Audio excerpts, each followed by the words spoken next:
爛番茄滿分，麥可秀性感身材福利給滿罪人5分鐘鏡頭封神。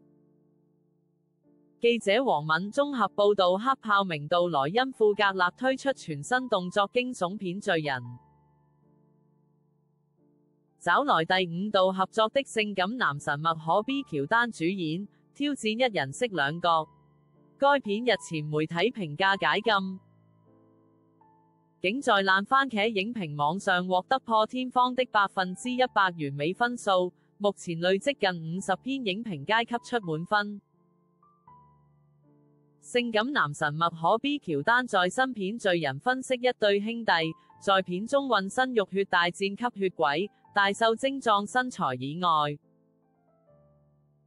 他所飾演的兩個角色也分別與女星海莉史坦菲德烏米馬薩富有不少感情戲，可說是讓觀眾大飽眼福。曾演出多部驚悚片的男星傑克歐康納也在片中扮演要角，帶來令人窒息的壓迫感。除了演員表現驚人以外，導演萊恩庫格勒也在《罪人》拍出一顆獲影評讚賞影史留名的畫面。長達5分鐘的鏡頭畫面穿梭於舞池、當代街舞、芭蕾、嘻哈舞、爵士舞及非洲傳統舞蹈接連登場競技。